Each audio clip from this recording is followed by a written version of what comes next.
Adele, hello. Hello. Hello. Well, good day. G'day.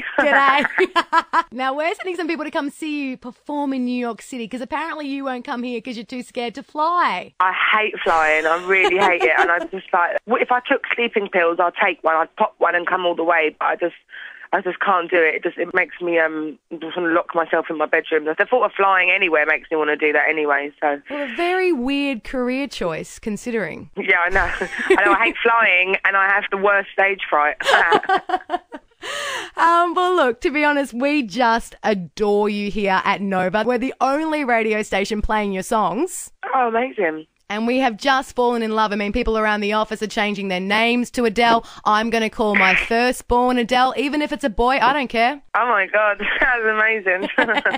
But seriously, the whole world has just fallen in love with you. How does it feel to be embraced in such a way? It's quite bizarre, really, and really, really surreal. I really wasn't expecting this second album to kind of go anywhere or do anything, especially after my first album. I thought I'd got my luck with my first album. So the way that people are responding to my new album, it's pretty phenomenal and breathtaking, really. Did you feel quite a bit of pressure?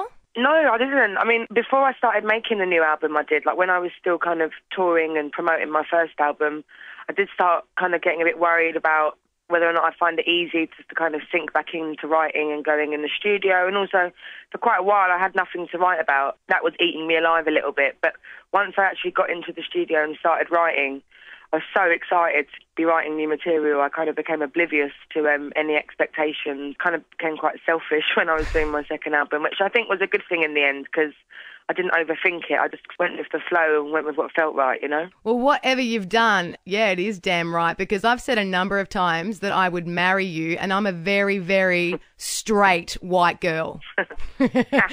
I feel like when I listen to your songs, though, you just get how a guy has completely screwed me over, how he's got my heart and just smashed it into a million pieces, and you don't even know me. How do you happen to capture such a thing in your songs? It just completely takes over me, like, when stuff like that happens, and I'm very honest about it. I don't kind of hold back, so I think that's kind of why people manage to relate to it and stuff like that, because everyone's had that at some point in their life, you know, and it resonates with everyone, even if you're not upset about it anymore, you know, it's kind of taken back to it. It's quite devastating, really. Not that I mean to depress the entire world, but... Well, you've had your heart broken by a few boys. What's your relationship like with men these days? Oh, God, I'm more single than ever. It's so depressing. Do you have your exes contacting you going, I want to cut because that song's about me and it's made you a hell of a lot of money and made you very, very famous? Yeah, my first boyfriend, who my first album was about, he did that for about 1 week. He was deadly serious about it as well. And then I was like, absolutely not. You made my life hell. Like, I think I've earned this. Thank you very much. Have you ever thought of turning to women? Because I know after a bad breakup, I have. No, I mean, if Rihanna wanted me, I'd totally go for Rihanna. But apart from that, no, I haven't. I love boys, and I love men.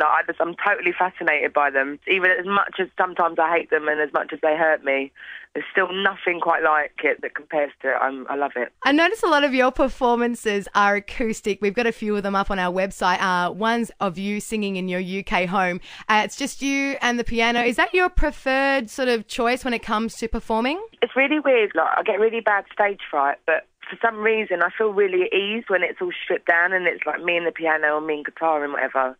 Whenever I'm with my band, I always feel like I'm talking too much. I always feel like I'm holding people up and stuff like that. And I also really love hearing my audience, trying to interact with them. And I always feel like I do that better when it's simple, you know? Mm-hmm. It's weird because, I'm such an insecure performer. When I'm with a band, I feel like I've got a mask on. And when I'm stripped back, I'm like, I'm completely on the show. But I find something quite comforting about it for some reason. Ever think you'll have backup dancers like men, hot men in little shorts?